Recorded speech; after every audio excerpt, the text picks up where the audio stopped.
O segurança não conseguiu olhar-lhe nos olhos quando entregou a Arthur Sinclair uma caixa de papelão e disse: Tem 15 minutos para esvaziar a sua secretária.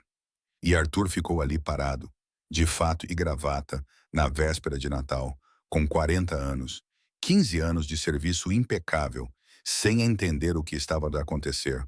Porque 3 semanas antes, Victoria Peton tinha sorrido para ele e dito que o seu projeto iria salvar a empresa.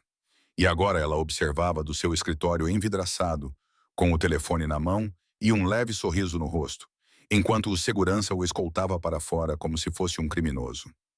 15 anos da sua vida reduzidos a uma caixa de cartão, e Arthur passou pelos cubículos onde os seus colegas não o olhavam nos olhos, pela sala de conferências onde tinha apresentado o seu projeto revolucionário de fabrico apenas 3 meses antes, pela parede de prêmios onde o nome de Victoria estava pendurado sob inovações que não eram dela.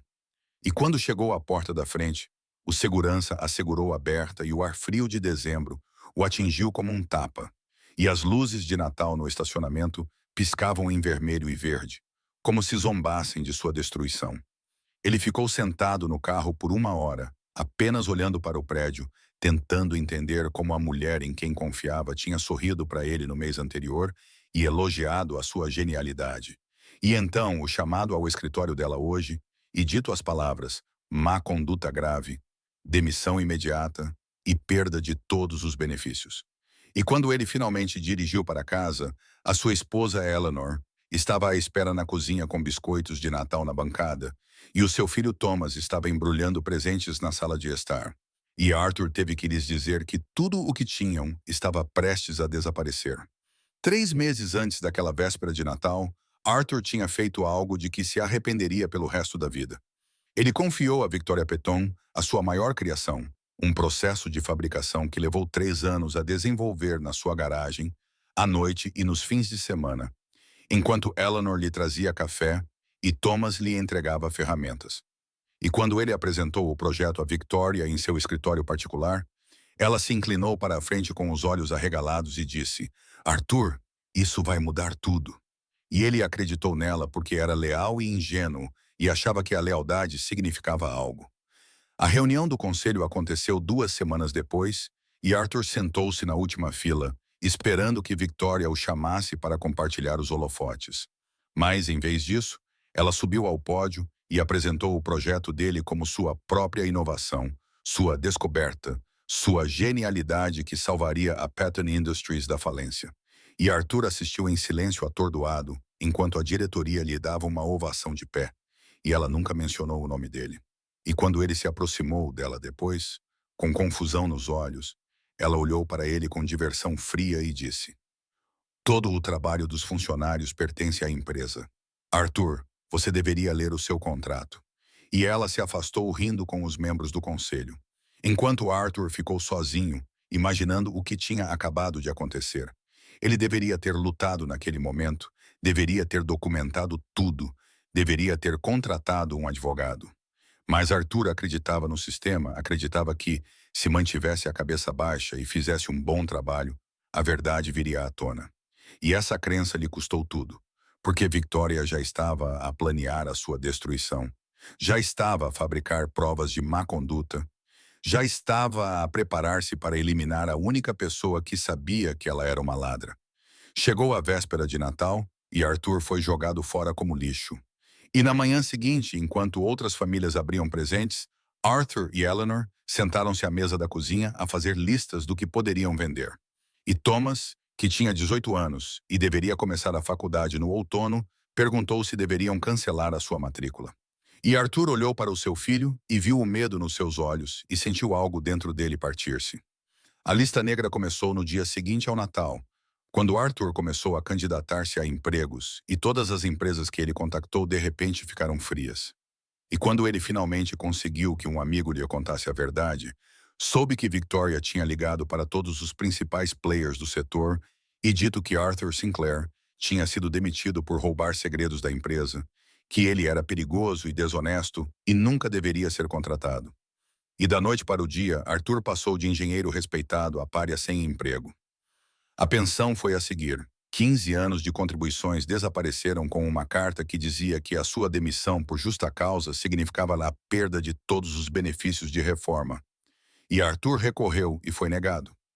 E ele contratou um advogado com dinheiro que não tinham. E o advogado perdeu. E a equipa jurídica de Vitória era maior e mais cruel. E eles o soterraram com papelada até que ele não tivesse mais condições financeiras para lutar. Então, o seguro desapareceu. Eleanor, que lutava contra o cancro da mama há 2 anos, de repente não tinha mais condições financeiras para pagar o tratamento. E Arthur passava os dias ligando para clínicas, instituições de caridade e programas governamentais, enquanto sua esposa ficava cada vez mais magra e fraca. E o hospital que a tratava disse que lamentava, mas sem seguro não podiam continuar a tratá-la. E Arthur implorou, suplicou e ofereceu-se para pagar qualquer coisa, tudo. Mas não foi suficiente. Eleanor morreu numa terça-feira de junho, 6 meses depois de Victoria ter abandonado Arthur. E ela morreu numa cama de um hospital público, em vez do quarto privado onde recebia tratamento. E Arthur segurou a mão dela enquanto ela dava o último suspiro, e ela sussurrou: "Eu amo-te." E então ela se foi. E Arthur ficou sozinho de uma forma que ele nunca imaginou ser possível.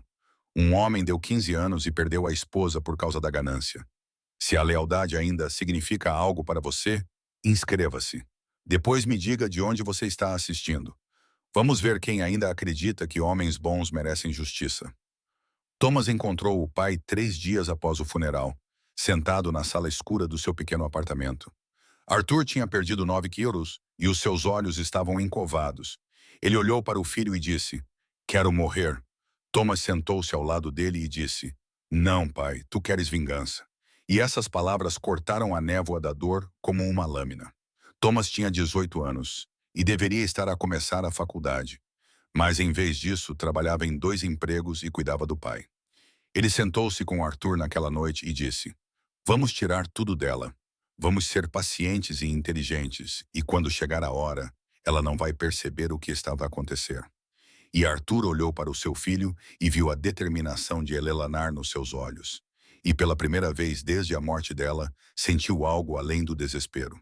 Fizeram um plano no túmulo de Eleanor, de pé, na chuva, com flores nas mãos. E Arthur disse: "Prometo-te, querida, que vou fazê-la pagar pelo que fez. Vou recuperar tudo o que ela roubou e vou construir algo que honre a tua memória." E a chuva caía. E Thomas colocou a mão no ombro do pai e disse: "15 anos, vamos fazer isso direito. Vamos fazer isso legalmente e quando terminarmos, ela não terá nada." O primeiro ano foi de sobrevivência, e Arthur aceitou todos os trabalhos de consultoria que conseguiu encontrar. Pequenos projetos, trabalhos freelance, qualquer coisa que colocasse dinheiro no banco. E Thomas trabalhou durante a noite na faculdade comunitária, enquanto geria um armazém durante o dia. E eles moravam num apartamento de um quarto, comiam comida barata e economizavam cada centavo. No terceiro ano, Thomas se formou e conseguiu um emprego numa empresa de investimentos e começou a aprender como o dinheiro realmente funcionava. O negócio de consultoria de Arthur cresceu de forma modesta, mas constante, e eles abriram uma conta bancária que nunca tocaram no seu fundo de reserva e todos os meses acrescentavam algo. O quinto ano foi quando Thomas começou a sua própria empresa de investimentos com 3 clientes e um escritório alugado. E Arthur era o sócio silencioso. E eles criaram a sua primeira empresa de fachada e compraram as suas primeiras ações da Peyton Industries. Apenas 1%, tão poucas que ninguém reparou. No sétimo ano, Victoria apareceu na capa da revista Business Monthly, celebrada como uma visionária, elogiada pela inovação na fabricação que Arthur havia criado na sua garagem, enquanto Eleanor lhe trazia café. E Arthur recortou aquela capa, pregou-a na parede e olhava para ela todas as manhãs, lembrando-se do motivo pelo qual estava a lutar. O 10º ano trouxe 5 empresas de fachada e 8% das ações da Peyton. E a empresa de Victoria estava a passar por dificuldades porque ela não tinha nenhum talento real. Apenas o design roubado de Arthur a mantinha à tona. E ela tomou uma decisão errada após a outra. E o preço das ações caiu, e Arthur comprou mais. O 12º ano viu a empresa de Thomas tornar-se uma grande jogadora, com escritórios em 3 cidades. E ninguém sabia que por trás da fachada respeitável Havia um pai e um filho conduzindo a mais longa e paciente aquisição hostil da história corporativa. E eles possuíam 23% da Peyton Industries, e Victoria não fazia ideia. O ano 14 trouxe o desespero de Victoria, à medida que a dívida da sua empresa aumentava e as suas decisões pioravam. E Arthur observava das sombras enquanto ela contraía empréstimos, alavancava-se e se tornava vulnerável. E ele comprou mais ações quando o preço caiu e a sua participação subiu para 47%. O 15 ano era agora. Arthur tinha 55 anos. O seu cabelo estava grisalho, o seu rosto estava marcado. Mas a sua mente estava afiada e a sua paciência finalmente compensou, porque Victoria precisava de vender 4% das suas ações para cobrir as suas dívidas. E a empresa de Thomas fez a oferta mais alta. E Victoria lhe aprovou a venda sem verificar quem estava por trás da empresa de fachada, porque era arrogante e descuidada. E nunca imaginou que o homem que ela havia destruído estava prestes a destruí-la. Os papéis foram assinados numa segunda-feira e Arthur Sinclair tornou-se o acionista majoritário da Peyton Industries, com 51% de participação. E Victoria Peyton não tinha ideia de que sua empresa agora pertencia ao homem cuja esposa lhe havia morrido por causa de sua ganância. Arthur visitou o túmulo de Eleanor naquela noite e ficou parado na escuridão e disse: "Está quase acabando, querida. Amanhã eu entro na sala de reuniões dela e ela descobre quem realmente é o dono da empresa dela." O vento agitou as folhas e Arthur sorriu pela primeira vez em anos. Margaret Chen trabalhava na Peyton Industries há 20 anos e tinha visto Victoria roubar o projeto de Arthur, mas ficou calada porque tinha medo. Mas ela também guardou cópias dos documentos originais com o nome de Arthur, escondidos em um cofre, esperando por alguém corajoso o suficiente para usá-los. Arthur encontrou Margaret através de um amigo em comum e encontrou-se com ela num café e disse: "Preciso da sua ajuda." E Margaret olhou para ele com lágrimas nos olhos e disse: "Esperei 15 anos por alguém que me pedisse isso." E entregou-lhe uma pasta cheia de provas de que Victoria Peyton era uma ladra. Douglas Peyton era o irmão mais novo de Victoria e fazia parte do conselho há 20 anos, vendo a irmã destruir pessoas e levar o crédito por trabalhos que não eram dela. Ele permaneceu calado porque ela era da família e porque era fraco, mas a culpa o consumia todos os dias. Arthur encontrou-se com Douglas na casa dele e contou tudo: o roubo, a demissão, a lista negra, a morte de Eleanor. E Douglas ouviu com a cabeça entre as mãos e quando Arthur terminou, Douglas olhou para cima com os olhos vermelhos e disse: "Eu estava lá na noite em que ela roubou o seu projeto. Eu a ouvi rindo sobre isso ao telefone. Eu me odeio há 15 anos." Arthur disse: "Ajude-me a expô-la e você mantém o seu lugar no conselho. Lute contra mim e você vai afundar com ela." E Douglas não hesitou. Ele disse: "Diga-me o que precisa." E Arthur tinha o seu informante. Victoria roubou o seu projeto, despediu-o na véspera de Natal, destruiu a sua reputação e a sua esposa morreu porque eles não podiam mais pagar o tratamento dela. E agora, após 15 anos de paciência, Arthur é dono de toda a empresa dela. E ela não faz ideia de que ele está prestes a entrar na sala de reuniões. Se sente essa satisfação crescendo no seu peito agora? Inscreva-se, comente. A justiça está a chegar. Se acredita que pessoas como Victoria merecem perder tudo o que roubaram, não deixe que as cobras se safem. A Assembleia Anual de Acionistas estava marcada para sexta-feira às 10 horas, e Victoria passou a noite de quinta-feira a ensaiar o seu discurso sobre inovação, visão e o seu gênio que salvou a Peyton Industries.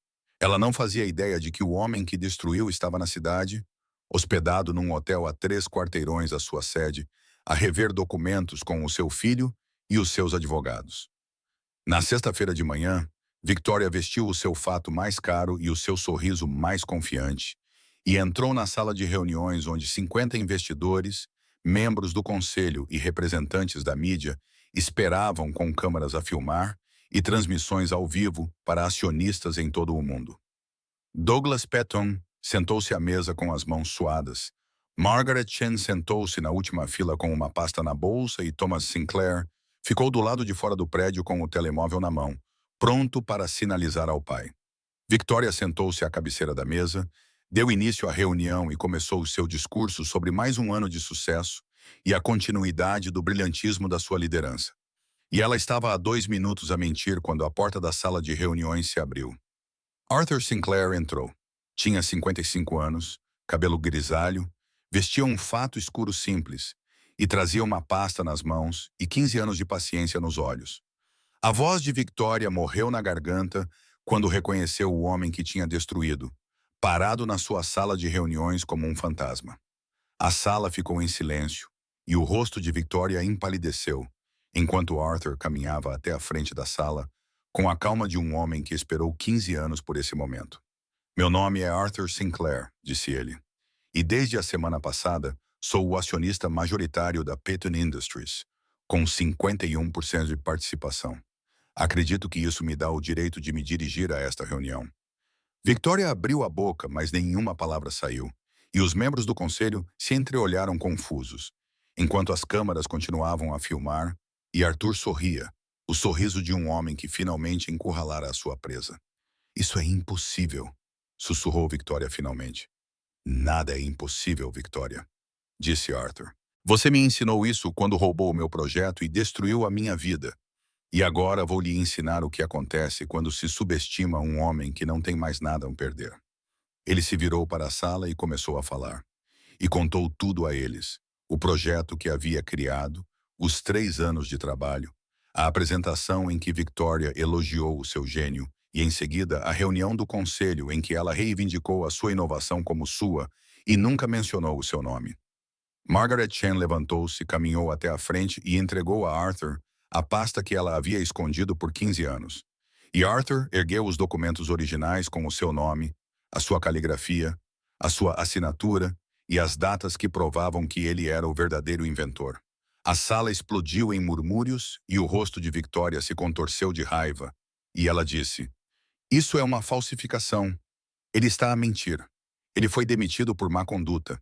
A segurança removeu este homem, Arthur não vacilou, e disse que a segurança trabalha para o acionista majoritário. Agora, Victoria, essa sou eu." E ele se virou para Douglas e disse: "Talvez o seu irmão queira acrescentar algo." Douglas Petton levantou-se com as pernas trêmulas, encarou a irmã e disse: "Eu estava lá na noite em que você roubou o projeto dele. Eu ouvi você rindo sobre isso ao telefone. Eu fiquei calado por 15 anos, mas não mais. Tudo o que ele está dizendo é verdade. Você é uma ladra. Victoria, você sempre foi." O rosto de Victoria ficou pálido, e ela olhou para o irmão com puro ódio e disse: "Você está traindo a sua própria família." "Tu traíste esta família há anos", disse Douglas. "Estou apenas a dizer a verdade." Arthur continuou e contou-lhe sobre a demissão na véspera de Natal, sobre a lista negra, sobre a pensão que desapareceu e o seguro que se evaporou.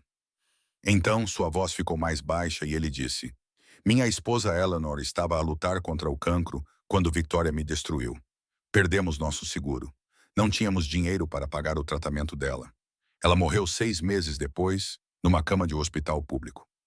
A sala ficou completamente em silêncio, e os olhos de Arthur estavam molhados, mas a sua voz estava firme quando ele disse: "Victoria Petton não roubou apenas o meu projeto.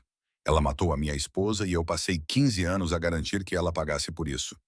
Victoria tentou fugir, mas não tinha para onde ir. As portas se abriram e 2 agentes do FBI entraram. Arthur disse: "Eu registrei uma queixa junto às autoridades federais há 6 meses. Eles estão investigando desde então e acredito que tenham algumas perguntas para você." Victoria Petton, a agente líder, disse: "Você está presa por fraude de patente, fraude de títulos e apresentação de declarações falsas. Tem o direito de permanecer em silêncio." As algemas estalaram nos pulsos de Victoria diante de 50 testemunhas e câmaras, a transmitir ao vivo para acionistas em todo o mundo. E ela gritou que isso era errado, que iria processar todos, que Arthur pagaria por isso. Arthur aproximou-se dela e disse baixinho, para que só ela pudesse ouvir: "Roubou 15 anos da minha vida. Roubaste a minha pensão, a minha reputação, a minha casa. Roubaste a minha esposa e agora vou tirar tudo o que tens. A tua empresa, a tua reputação, a tua liberdade. E quando estiveres sentada numa cela de prisão, quero que te lembres que foste tu que fizeste isso a ti mesma." Os olhos de Victoria ardiam de ódio. Mas os agentes a puxaram para longe e ela foi levada para fora da sala de reuniões algemada, passando pelas câmaras, pelos executivos atônitos, pelos restos destruídos do seu império. Arthur voltou-se para a sala e disse: Esta empresa será renomeada Sinclair Industries, com efeito imediato. A patente será corrigida para mostrar o verdadeiro inventor, e começaremos um novo capítulo baseado na honestidade, integridade e respeito pelas pessoas que fazem o trabalho real. A sala ficou em silêncio por um momento, e então Douglas Piton começou a aplaudir lentamente, primeiro sozinho. Depois Margaret Chan se juntou a ele, depois outros, e logo toda a sala de reuniões estava a aplaudir o homem que esperou 15 anos por justiça. Thomas entrou e ficou ao lado do pai, e Arthur colocou o braço em volta do filho e disse: Conseguimos. E Thomas disse: A mãe ficaria orgulhosa. Naquela noite, Arthur sentou-se no escritório do CEO que antes pertencia à Victoria, o mesmo escritório onde ela o viu ser escoltado para fora há 15 anos, e olhou para as luzes da cidade e pensou em Eleanor, e desejou que ela pudesse ver aquilo. Thomas bateu a porta, entrou, sentou-se em frente ao pai e disse: E agora? Arthur respondeu: Agora vamos construir algo bom, algo que honre a tua mãe. Vamos criar uma empresa que trate as pessoas com respeito, recompense a lealdade e nunca descarte ninguém como se fosse lixo. Thomas sorriu e disse que ela teria gostado disso. Arthur acenou com a cabeça e disse: Eu sei que ela teria gostado. Uma semana depois, Arthur estava diante do túmulo de Eleanor com flores frescas e disse: Está feito, querida. Ela vai para a prisão. A empresa é nossa e vou usar o dinheiro para construir uma ala de tratamento de cancro no hospital. Ninguém jamais perderá a esposa por não poder pagar pelo tratamento, não se eu puder evitar. O vento agitou as folhas e Arthur sorriu e disse: Eu a verei novamente algum dia. Até lá, cumprirei minha promessa. Vou viver. Vou construir algo bom. 6 meses depois, a Sinclair Industries estava a prosperar, e o nome de Arthur estava no edifício, e a foto de Eleanor estava pendurada no átrio com uma placa em sua memória. E a empresa tinha uma nova cultura, onde a lealdade era recompensada e a inovação era acreditada aos seus verdadeiros criadores. Um jovem engenheiro aproximou-se de Arthur no corredor, nervoso, segurando uma pasta, e disse: Senhor Sinclair, tenho uma ideia, mas não sei se é boa. Arthur parou e olhou para o jovem e viu limpa a garganta. A si mesmo há 40 anos, ansioso, criativo e com medo. E disse: Mostre-me. Eles sentaram-se no escritório de Arthur por 1 hora. E Arthur ouviu atentamente, fez perguntas e acenou com a cabeça pensativamente. E quando o jovem terminou, Arthur disse: Este é um bom trabalho. Muito bom. Quero que o apresentes ao conselho na próxima semana. E certifica-te de que o teu nome está em todos os documentos. Os olhos do jovem arregalaram-se e ele disse: O meu nome. Arthur sorriu e disse: O teu nome, a tua ideia, o teu crédito. É assim que fazemos as coisas aqui. O jovem saiu com um sorriso tão largo que chegava a doer. E Arthur recostou-se na cadeira, olhou para a foto de Eleanor em sua mesa e disse: Estou a tentar, querida. Estou a tentar ser o tipo de homem que você acreditava que eu era. O julgamento de Victoria Peton durou 3 semanas e ela foi condenada por todas as acusações e sentenciada a 18 anos de prisão federal. E Arthur não compareceu à sentença porque já tinha seguido em frente, já olhando para o futuro em vez de para o passado. Thomas casou-se com uma mulher chamada Sarah, que lembrava Arthur de Eleanor, gentil, forte e paciente. E eles tiveram uma filha a quem deram o nome de Eleanor. E Arthur segurou a sua neta pela primeira vez e chorou porque a sua esposa nunca conheceria essa linda criança. No aniversário de Eleanor, Arthur levou a pequena Eleanor ao túmulo e disse: Esta é a tua avó. Ela era a mulher mais corajosa que eu conheci e amava o teu pai mais do que tudo. E ela também teria amado a ti. A menina colocou uma flor no túmulo e disse: Olá! O coração da avó e de Arthur se partiu e se curou ao mesmo tempo. 15 anos de paciência levaram a esse momento, em que ele estava num cemitério com a neta, a família feliz do filho esperando no carro, a empresa prosperando e a memória da esposa honrada. Victoria tentou destruí-lo, mas, em vez disso, ensinou-lhe que a paciência é mais forte que o poder, que a persistência é mais forte que os privilégios e que um homem bom sem nada a perder é a coisa mais perigosa do mundo. Arthur voltou para o carro, onde Thomas, Sarah e a pequena Eleanor esperavam. E Thomas perguntou: Está tudo bem, pai? Arthur olhou para a sua família, sorriu e disse: Está tudo perfeito, filho. Está tudo exatamente como deve ser. Algumas pessoas roubam porque não têm talento próprio. Elas ficam com o crédito por um trabalho que não é delas e destroem qualquer um que ameace a sua mentira. Victoria Peton achava que poderia descartar um homem leal sem enfrentar consequências. Ela achava que seu dinheiro e seu poder a tornavam intocável. Ela achava que Arthur Sinclair simplesmente desapareceria. Ela estava errada. Levei muito tempo para contar essa história. A jornada de Arthur levou 15 anos para ser concluída. Tudo o que peço é alguns segundos para clicar em inscrever-se. Se lealdade, paciência e justiça ainda são importantes para você, fique conosco.